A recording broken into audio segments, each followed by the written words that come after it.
ఇక్కడే ఎంత హడావుడి జరిగింది. ఈ రిషికొండ మీద జరుగుతున్నటువంటి నిర్మాణాల్లో సంబంధించి బిల్స్ వేస్తున్నారు.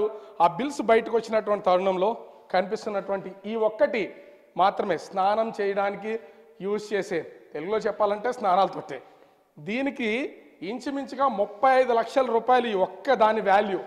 మరి ఏమి కొంటే, ఎక్కడి నుంచి కొని తెస్తే 35 లక్షల రూపాయలు అవుతుందనేది ఎవరికి అర్థం కాదు. దీనిలో మరి అంత స్పెషాలిటీ ఏముందనేది కూడా తెలియదు. బిల్లు మాత్రం 35 లక్షల రూపాయలు. ఇక్కడ ఉన్నటువంటి ఈ వాటర్ వచ్చే పైపును కూడా చూస్తున్నాం కదా, సామాన్యుల కోసం ఇది ఇక్కడ స్పెసిఫిక్గా మనం మెన్షన్ చేయాల్సినటువంటిది ఏంటంటే, అత్యంత సామాన్యుల కోసం రాష్ట్ర ప్రభుత్వం రాష్ట్ర ప్రభుత్వం ఎలాగో డబ్బులు ఇవ్వట్లేదు, కేంద్ర ప్రభుత్వం నుంచి వస్తున్నటువంటి 1,80,000 రూపాయలు మాత్రమే ఒక ఇంటి నిర్మాణానికి, అంటే 1,80,000 రూపాయలు మాత్రమే.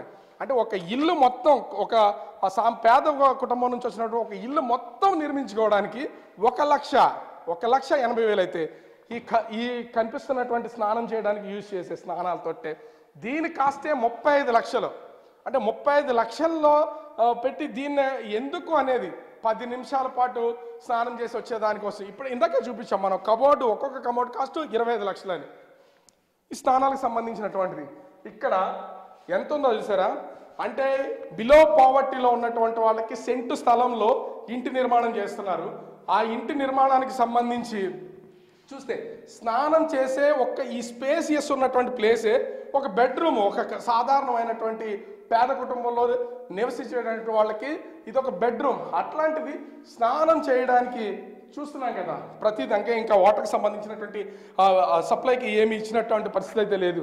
ఇంత కాస్ట్ ఉన్నటువంటి దాన్ని మనమైతే చూస్తున్నాం. ఇక్కడ కూడా ఒక్కొక్కటి ఇంత వెడల్పులో ఇంత పెద్దవి చూస్తే ఈ కనిపిస్తున్నటువంటి ఈ ప్రతి కమోడ్ కాస్ట్ ఇంచుమించుగా 25 లక్షలు పెట్టారు. అంటే ఎన్ని కమోడ్స్ ఇక్కడ వాష్రూమ్స్లో పెట్టారో ప్రతిదానికి 25 లక్షలు. అంటే కొన్ని 100 కోట్ల రూపాయలు ఏ విధంగా నాశనం అయిపోయినాయో దీన్ని బట్టి అర్థం చేసుకోవచ్చు.